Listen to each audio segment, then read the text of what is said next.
My mama's first time here. This is her first time here in Oktobu, and she is loving it. And Nevena, my friend Nevena's first time here. Dragan, thank you so much for everything. Rick Queene make a million people happy, and we are just beginning. One more biggest gathering of Balkan people in America was happening this last weekend on October. It was. It was. Was it 18th and 19th, maybe 1,500 Balkan people. Balkan people from all around the world. From London, Australia, Canada, Chicago, Pittsburgh, Texas, yeah, Minnesota. It was crazy. Do you know how many people do you know? I've met several of these people, but I'll be 75 next month, and I have trouble remembering what I had for breakfast. Be sure. But when you said Rick Queene in America, everybody know who is Rick Queene. Yes, they either know they've met me or they met somebody who met me. Who met you, That's or they know what you are doing. Yes. Especially for the whole Balkan people. It is. Putting together, after all sufferings what we used to have like 20 years ago or 30 years ago, you already put together all those people. Yesterday was people from every single part of the ex-Yugoslavia. We had Bosnia, we had Kosovo, we had Croatia, we had Serbia, we had Herzegovina. So yes, and maybe even some Makedonci. Makedonci, yeah. They're all our people, you know. Every year you are doing your, I can say, cultural diplomacy with the wine. Yes.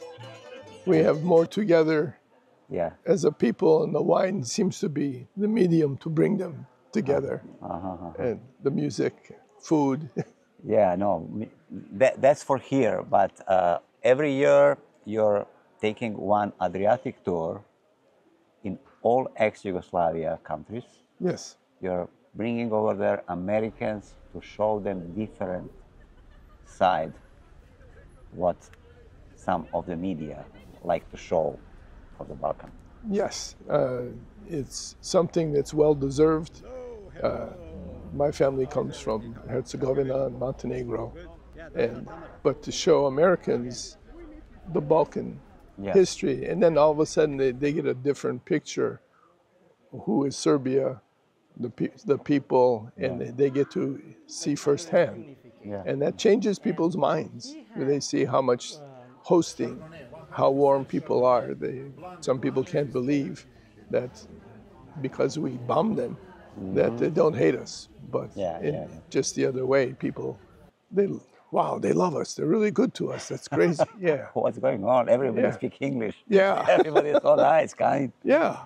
Yeah. When you advertise, when they have to go first time, are they scared a little bit, or they think something different? Most Americans haven't traveled outside their own state. Yes. And when they see history or they see news, they only hear one side of news. So we've had people ask, are they still fighting, or is it safe to go there? And I tell them, absolutely, you know, and really. And so when they go there and they see that you could walk Knez Mihaila at 3 o'clock in the morning by yourself and nobody's going to bother you. So it's crazy. No homeless people, no nobody. No, none of the stuff, the bad stuff we have back here. And so they're surprised and pleasantly surprised. We have some people who've gone back 3 or 4 times on the same trip. So, yeah. But that trip is not so easy, you know, because you have to visit different locations in like 2 weeks or 20 days. Yeah, 14 days. We do Serbia, we do Croatia, we do Slovenia, and then we take them to Herzegovina and then into Montenegro. And it's by bus, but they get to see a first-hand view. They get to visit the best wineries in all those countries.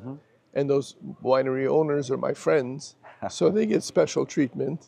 And so they're happy with that. But yeah, it's very busy 14 days. You've been with me on a couple days. And I was so tired after third day. I can't imagine like be 14 days on everywhere. Yeah. With lots of food, lots of drinks, and lots of fun. Yes, exactly. And lots of history, you know. it's crazy. You go back to the Roman Empire, you know, so you start at zero, and there's something, a little piece every place. What is your trick to put together all families, or your families, second, third, fourth, I don't know, generations, and everybody's coming here every year to help you, to be together with you on this festival? It is. And everybody talk to each other. Absolutely. It's impressive. Yes. Well, you know, families are unique. You can't pick them. Yes. But yes. I think what we learned from my Baba and from the church and Slava, and that family is probably more important than your job, your education, and things change sometimes. You know, there's a little different, but they all come together. I'm so proud of them.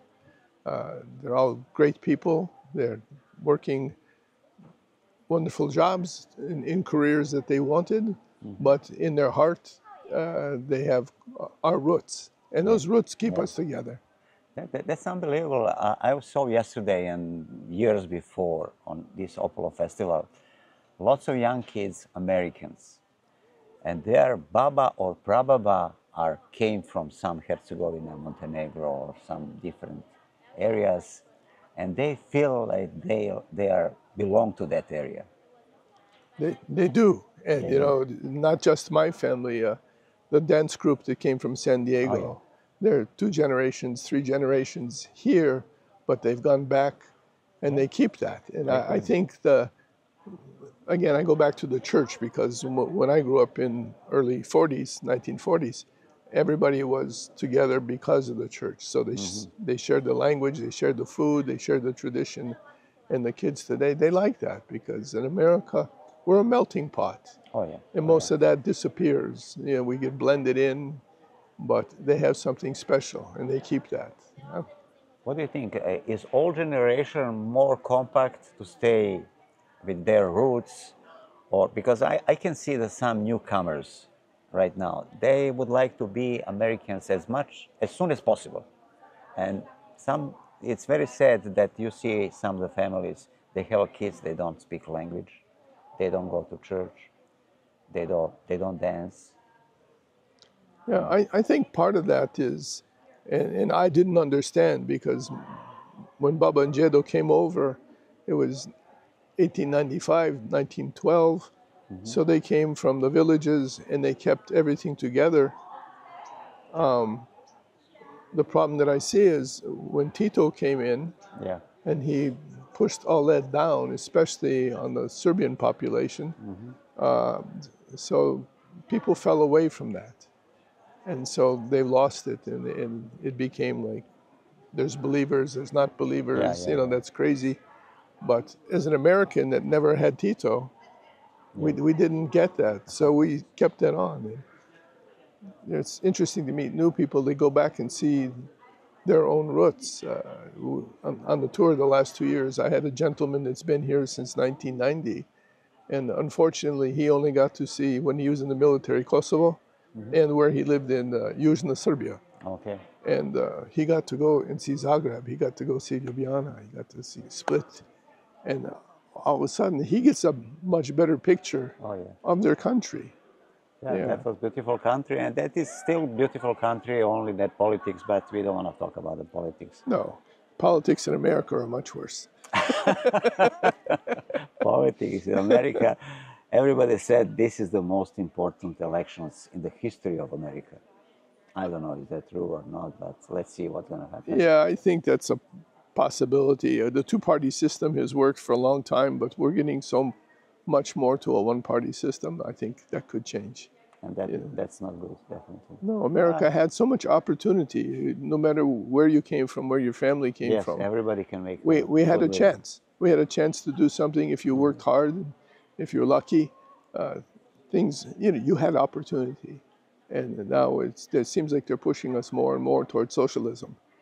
And the other problem is they're pushing away from family values. And I think the family is what built America. When did you retire? Nikad. When I pass away, then I will retire. Yeah. Yes. But that's very nice feeling, When I was in Serbia, and I'm 69 now. I will be retired like 10 years. Yes. I took my retirement here, and 1 year after I'm supposed to, but I'm still working full time. And I really feel very nice, and I feel alive when I'm working, when I'm with the people, when I do something, and I want to leave something behind me, some kind of whatever, I don't know. You've created, through your YouTube channel and your visiting, you've put down all kinds of paintings, artistry, people in their environments. So I like to hear people's life stories, how they came from some small country, communist country, and they become very successful here. Yes. And they build some kind of empire or whatever. Yeah, I don't know empire, but yeah, and you're illustrating that. And I know so many people who watch what you've created, and you've done it very professionally, you know, dignified. It's great, it's nice, but it takes time off of your life. But if you like doing... It's my pleasure. That's my pleasure. Exactly. If I don't have, if somebody said tomorrow you're not going to have a YouTube channel, that will be worse than, I don't know, that I have some kind of, but I will still doing, but I like to get together, and I like to make like life stories, and I like to document something, because there is some kind of generations who passed away. Yes. But those people did something for this country, for this community, for their nations. Yes. And people have a very short memories, especially right now with everything going so fast. So you remember only what's happened today or yesterday, what's happened last year, who cares? Right. No, that's not fair. Right. And it's obvious that you love what you're doing, because it's not work. You should have been retired, but this is what you love to do. That's my life. That's my life. That's my life. And yesterday, you know, I was supposed to be here on Thursday. Yes. And then I told you, hey, I can't tomorrow. I am receiving my chemo because of my cancer. And then I'm so glad that my oncologist told me, hey, you can go to festival and you can drink wine. So my therapy was on Friday, chemo, on Saturday, okuplja wine. And I feel very good. Very good therapy. Very good therapy. Yes, yes. So what's the plan for the okuplja next year and your plans? Same thing, we purchased another piece of property that we're planting our first bottling of vranac. Oh, okay, yeah. That just finished, and it's beautiful, beautiful wine. And the grapes were grown here on the vineyard in California, so it's different than Montenegro. Oh, okay. And I think people will be really surprised. When people can buy that wine and where? It's a limited, the first year is limited production, only 50 cases, 600 bottles. But this year we harvested enough for 300 cases. So the first 50 cases, I think they'll stay at okuplja, and I'll give them to my special friends. Okay. Okay. Thank you. But it was funny, because this year's harvest, we had 3 weeks of 100-degree weather. And that sunshine, when it's over 95 degrees, it takes the color from the grapes. Oh, wow. So most of the grapes that we harvested had maybe 20-25% reduction in color. But the vranac is a black grape. It's not red. You know, you hear crvena, you know, nije, to je isti black.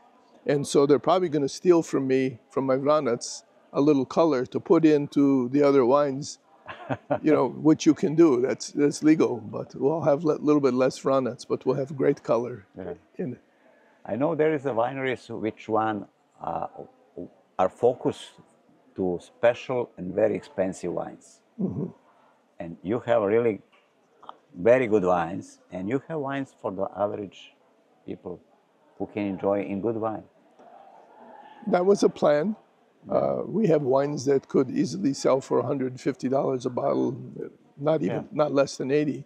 But we made our wines available to a lot of people.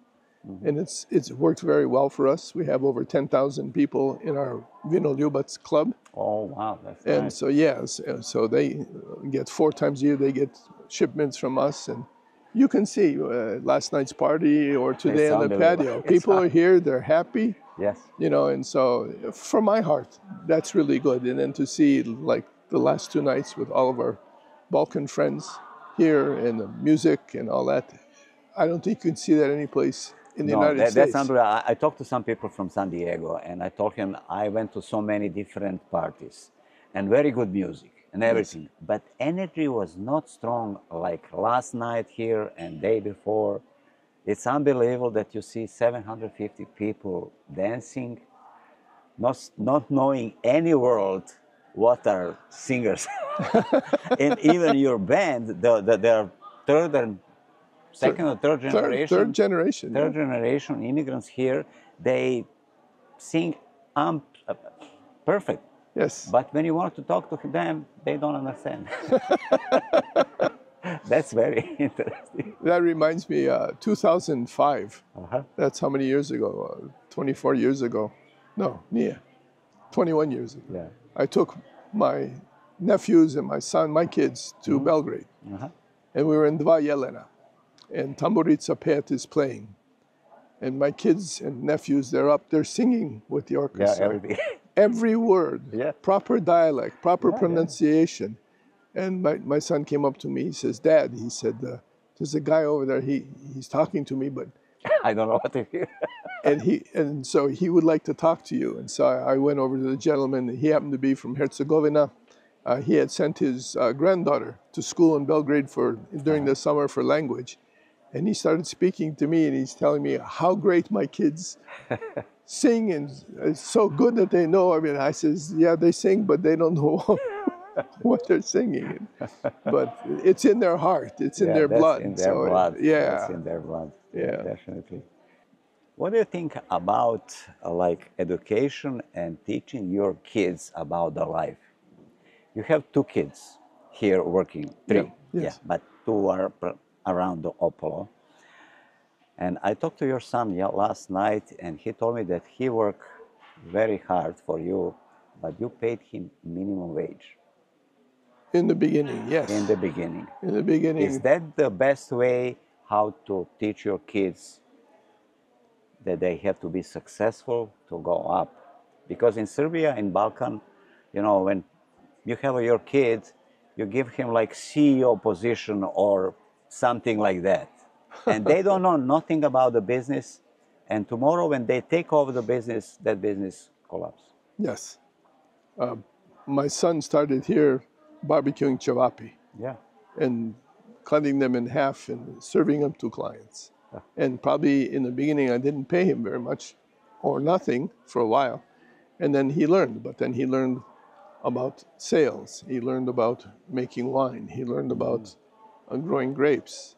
And he got paid more. And today he has his own company. He was cooking here. He led the team on Friday and Saturday in execution of everything we did before. Yeah, I saw him. Yeah. But he has his own company. He has different wine products and distilled products. He's in Disneyland. He's in Dodger Stadium. He's in all the stadiums. He does a very good business on his own from what he learned here. Yeah, plus he learned the basic here. Yes. And if you don't learn the basic and you go just, hey, I'm going to make money on this, and you don't know how. Yep. He was basically, he saw what his mother and father do. That we work hard and honest. And he learned those traits. And when he wants to make his own millions. And, and he's going to do it. Most people say you should give to. He's doing it. He doesn't want it. He'll be here to help, and now we pay him as a consultant. Yeah, that's good. And as a consultant, he still makes 6 figures from us. Probably he's good. He's worth it. He knows more about the national business than we know. I know in America, nobody is going to pay you 6 figures if you don't worth it. Right. Nobody wants to lose money. Right. If I'm paying 6, I better be making 7. Yes. Yeah. Yes. So that's all about. And my daughter, that's in charge of all of our marketing now and e-commerce, she's very steady, very likable. She's totally different than her brother. Paul is a very strong person. I saw him last night. They was going around the tent and talking to the people and be so nice and pleasant. And yeah, that's crazy. He's like that all the time. And now he has 2 children, and a wife. But he's doing good. But Ricky is my daughter. And so anything that you see that's got graphic or social media, she's in charge of that. She runs e-commerce. That's our website. And we stole her from, she worked for University of California, Northridge. Oh. She worked for them in directing and marketing director there for their Soraya, not museum, it's their auditorium, all their dancing and singing, all that stuff. And we were lucky enough to get her. She got tired. Over there, she looked at, it's a government job, and sometimes things don't work. Okay, but it's family business. This is family business, and yes, you have to help your father and your family too. Yeah, so we're glad to have her come in, and she's been with us 2 years. And Opolo is very strong on e-commerce. You are Very selling strong. more online than in the stores. Yes, and that's good business, yeah. And you are selling straight to the customers. There is no commissions from stores, from this and that. That's the best business you can have. It's called direct to consumer, DTC, you'll hear people say. You build a relationship, you build a customer, and there's nobody in between. And people can buy wine almost 50% comparing to the stores or comparing to some special. The stores, they buy more. Yes. And we limit what we sell to stores. There's maybe 5, 6 products that we sell to a store. We have 25 other products, wine. Oh, okay. Yeah, plus the distilled spirits. When I go to Costco, I always check Opolo wine to see, and they're nice price and good wines. Yes. Yeah. We started with Costco. It was funny, maybe our second year in business, Costco came here and said, we'd like to carry your wine. And so we said, okay. And the other winery said, that's only going to be 1 year or 18 months. And now we've been in Costco 23 years. So they like it, we like them. People are buying. Yes. People are buying. If people are not buying, they'll say, hey, thank you so much. But Yeah. Costco has no problem saying goodbye. Oh, yeah. Yeah. Oh, yeah. We know that. Yeah, that's true. So are you planning to make some kind of new product, new wine, more expensive, more exclusive for some We are. special wine? We have another winery license that we got last year. It's on my new property. And we'll have a new label. And the piece of property we called is a Naše selo. Yeah. Our village, You can find it on Google, Yeah. And so there'll be a very small production, very high quality. And when you do small production, high quality, you can't have the same price that when you're making 80,000 cases, a million bottles. But what's the trick in those very expensive wines? Is that making like a branding stuff? Yes. And then say, oh, Dow wines are worth it billions. They are. And the nice thing about Dow Wines is their CEO is from Čačak. I know. Neboj Šalukić, he's a wonderful man. He's smart. And I can't say enough good things about him. And they had a plan, and Dow brothers were very smart to hire Nebojša. And you can see what he did for them in 7 years. Take them from basically zero to $1 billion. $1 billion company, yes. Good retirement. Good retirement, but what's the difference in those wines? If somebody put you on the table 2 glasses without the labels, can you see the difference or not? You should, because they only take the best grapes. And then they only take from one cluster of grapes, they're not all the same. And they have technological machinery who can look with a laser and measure the color and measure the size. And you can tell the computer what you want. And they take all these berries, they go in the machine, and here comes 100 different, like a bowling alley, 100 different berries coming this way. And if it doesn't meet the criteria you set, it gives a blast of air. Psst, that berry goes. And so now they're working with only all the same berries, same color, same quality that they wanted. And then you take maybe special oak, special fermentation. But it makes it very, very expensive. So they're not just expensive because of the brand, but they're expensive because of the process, the technology, and the care that's giving to that wine. If you're making something for a supermarket, a retail store, liquor store, you can't afford to do that in large quantity. Yeah, and those berries that they blew away, they're going to be in the wine that you can buy for $30. Yes. Which is still good wine. Yes. Which is still good wine. Yes. Did Opolo went to some kind of competition, national competition? We apply, we send in wines, and lately we've been getting 96, 94, 95, which are very, very high scores, very high scores. So we're really happy. You met James, our winemaker. He's been with us 14, 15 years. I was in the factory and it was really amazing. Yeah, and their knowledge and the quality, the team that he's developed for Opolo there, and he started barbecuing cevapi with my son. Yes, and he learned and he knows. How many people are working on these Opolo wineries? How many days a year you have to work to make a good wine? We have 65 full-time equivalent employees, and that's a lot of employees. Part of that is retail, part of that's farming in the vinograd, part of that is production, and then you have operational staff, and then of course you have compliance with the government. So you have federal government compliance, and then every state, 50 states, has their own laws. So you can't break those laws. So we have 4 or 5 people just in compliance. So yeah, that's a lot of payroll, lots of responsibility to make those people busy so they can survive. Yes, it's like you say, I'm responsible. If I make a wrong decision, it's going to affect 65 families. Yes. So we have to make sure, and you know, there's thousands of wineries. Oh yeah. Thousands of wines you can buy, and so you have to make sure you can steer your ship through. This is right now is economic downturn. Oh yeah. In the alcohol industry, and wineries and breweries, they're suffering a decline in sales, and so you just have to be very good. But at the same time, it's not just about Rick Queene or Dave Nichols. Yes. It's about 65 families. 65 families. That's right. Yeah. Okay, Rick. I wish you successful this year finishing, and next year much better. And see you in Belgrade on June. I look forward to it. When we're gonna start another part of Adriatic tour.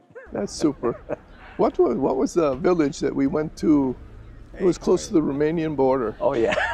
Hey, did you ever saw that video? I'm gonna send you a video. Oh, okay. I sent the whole video, but I didn't post it because it's more private, you know. Yeah. I'm gonna send it to you. Actually, Ricky can download it and prepare it. Oh, that was fun. It was amazing. Yeah. It was amazing, and it's unbelievable how some wineries in some small village close to the Romanian border have the best wine in the world. Yes. They're not bothered by competition, and they've been doing it for 100 years, so their family has, yes. And that guy, you know, he gave us some wine, but he don't want to sell it. Right. Because it's so good. And what do you think, if that wine go to some auction here in America, how much is worth it, that one bottle? Well, Americans are crazy. If they didn't see it on TV, it's probably doesn't have a value, That's right? That's branding. Yes, but if they were to taste it and see that, it'd be crazy. That's unbelievable. That was unbelievable. Yeah. And our friend from Canada, Brizovac, yes. After like a couple of bottles, he was driving. I remember you and I were in the back seat. Remember, I hit the back of the thing. Yeah. Stop. Yeah. It was so fun. It was so fun. Always is fun with Opolo. Yeah, and Rick Queene. You know, Ivica from Stari Slan come in. Oh yeah. Yeah. Oh, he's a good guy there. That was a different guy. A different guy? Yeah. Oh yeah. Ivica. Oh yeah, he was. Malovinaria. He had Tambora. Yeah. And his wife sang. You came to that party, right? Yeah. You know, Byzantia, that whole area, they took all those barges out on the Sava. I know. Yeah. They have to clean it. They have to clean it. Trip. We'll see you next June. See you next June, and then next Opolo Wine Festival in 25. If somebody wants to make sure to get a ticket for the Saturday night. April is opening, so they have to April, May, Saturday night's finished. It's finished. I think this year we had over 150 people on a waiting list to get in. The tent is, you can't put more than 700 people. And so, but it's good. Like you said, the energy last night was just... It's unbelievable. It's unbelievable. Yeah, you could I feel like I was born. Yeah. Believe me, I was so happy even here on the tasting room. It was so nice, and it's always to have a good fun here. Rick, thank you so much, and Dragan, see you drago mi je, soon. hvala. Maybe I can come one day for tasting and to Bring go your, to help you if you need something to dig to work around the plants. or just bring your wife and Oh, yeah. stay here for a day or two, recharge your battery. Yeah, I have to know. Believe me, I was so. When they find me this one, and then I said, "Oh, that's not a big deal." And after that, we came here, and my wife started talking. Why is this happening to us? Why is this happening to you? Because I really have so many friends. I never argue with anybody. I don't know. But everything's good. I had prostate cancer when I was 50. Yeah. So I had cancer then. I had the heart surgery when I was 50. Yeah. And my father died at 42. Yeah, you told me I was that. 14. So every day is a blessing, you're right. Every day is a blessing, you know. It's, And people always like to ask you, why you are so more Serbian than Irish? unfortunately, my father's family, the Irish family, they weren't as close. You know, all my tetkas, my uyak, they were always in my baba's house. I lived with baba, my mom and dad, and so they always came to see baba. So they're very close. But when I go to Boston to go visit my family, and they're lovely people, the only time they see each other is weddings and funerals. Yeah. And that's kind of just a little bit different. So I'd love to go back. And we now know where my father's family came from. My nephew, Jeff, you met him. They did some genealogy. And so we can go back to that village. There's no Quinns there. And Quinn is a very common name. Oh, yeah. It'd be like Nicola. So, but we're going to go and see that. My wife has been to Ireland twice. My kids have been to Ireland. I have never been to Ireland. Oh, really? You have to go. Yeah, I have to. Go. You have to go, definitely. Yeah. And I forget to tell everybody, this winery have a best wine because every single bishop blessed the hands, even patriarch. Yes. In fact, Sunday night, Vladika Maxim and Vladika Grigoria they came from Germany. Germany. Yeah, he was here. They stayed here. Yes, this is always open to our people. Yeah, for our people. Yes. All the Balkan people are welcome here. Yes. And all Americans, everybody who likes to drink wine and Absolutely. to have a good time, come to Opola. Yep. One more time. Thank you so much. Thanks, That was great. Take this. No, take this. Okay. Super. Yeah, that was nice. Good job. What do you call it? Zoran was here. Your brother was here.